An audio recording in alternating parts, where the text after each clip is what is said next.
Alright, boys and girls, we just read Elmer the Elephant, and today you guys are going to get a sheet that looks like this. It's in a plastic bag. Keep it in the plastic bag, don't take it out.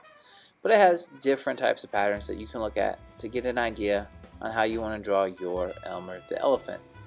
There's pictures with wiggly lines, patches, circles, leaves, squigglies, swirlies, stars. Now, the first step on how to draw Elmer is follow along. We're going to draw. I kind of did an outline already, so you can kind of see how it goes. But we're going to break it into simple shapes. I'm going to go back over this in just a second. So that's my Elmer. Don't forget the tail. And then you're going to add a pattern over top of him or her. It's up to you. Do a real simple one. Lines going straight down and then straight across to make a patches-like elephant. Now, when it comes time to coloring in, we want to color in neatly. So that means I like to draw a fence around the area I want to color in, and then I color it in slowly. Don't scribble. Scribbling just doesn't look right. Draw a fence around your area, and then color it in neatly and slowly. So again, to draw our Elmer, make sure your name's on the back of your paper. I'm going on the side of my paper, I'm going to draw a line coming straight across, and then I'm going to draw a U, but the U is going to go up.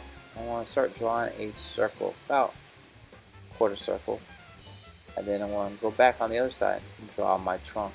Draw upside down V to get the mouth, and then draw a big round body.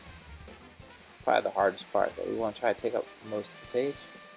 Draw some rectangle legs, draw the eyeball, and then draw the ear. We can replay this a few times if you want, but that's what our general elephant's going to look like. After we do that, we'll add our patterns over top. Again, use the sheet to find some patterns.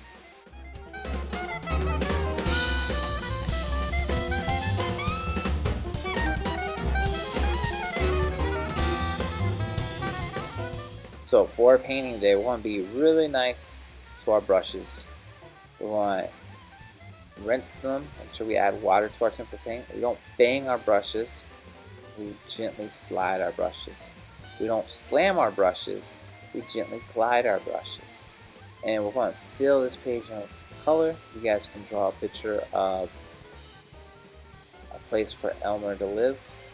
Your Elmer could live in a jungle, it could live in a desert, it can live in outer space, it could live underwater. It could live in just a bunch of bright, beautiful colors like Mr. Ray's drawing right now. So here I am painting in lots of colors, using all my different colors. Now, when we use our paint, we're going to make sure that we add water to our tempera cake. So we gotta tickle tempera cake, get some paint on our paintbrush, and that's how we get our paint. If I were to use a dry paintbrush like this one and try to paint with it, I get nothing. I have to add water in order for it to work.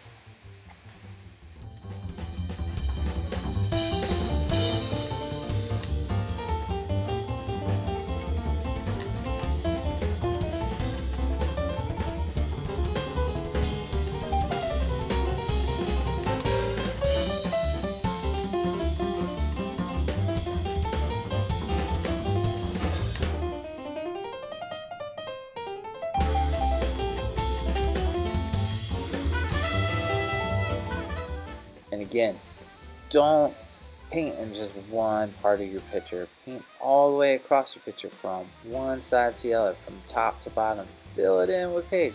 If you see right here, I'm painting in the middle of my paper, and there's all these little tiny specks coming off the paper. That's the actual paper. I'm painting so much in one area that I'm making the paper come apart. And we don't want to do that. We want to paint from one side to the other, fill in our page with lots of different colors. Now, some of us might not listen to this, and we might just keep painting in one area. Let me demonstrate what happens when you just paint in one area. It's not good. So as you can see right here, I made a hole. So we don't want to do that. Alright, so now that we have our Elmer the elephant all colored in, if you didn't finish coloring yours in today, you gotta get that done first. After we do that, you're going to use a pair of scissors. I am using a big pair of scissors, so you guys have the little scissors at your table. And we want to cut out our elephant really carefully, trying to follow that line all the way around our elephant. Now, I made a mistake. Did you see what happened? Yes, I cut out Elmer's head. Oops. That's okay. I'm going to hold on to it. I can fix this in a little bit. It's fixable, so don't throw that paper away and don't get angry. You can fix it. So here I am. I got the body. I cut out the head. Now make sure you follow that line all the way around Elmer. That's why we drew it in marker. Or that's why we drew it dark, so that we could see that one line. I accidentally forgot to tell too. So this is what we do. When it comes time to glue, you guys want to get a glue stick. Now we don't push our glue stick all the way up like this. We just use a little bit at a time like that. And when we glue, what sometimes I see students doing is they put a big dab of glue right in the middle and they stick it down. But when we do that, if you look at it, see how it's coming off the paper?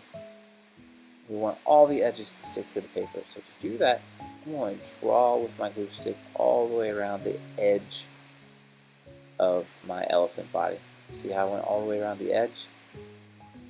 You just go around the edge, you don't have to add it in the middle. And then the trick is I take the glue stick lid, like a thimble on my finger, and I smooth it down.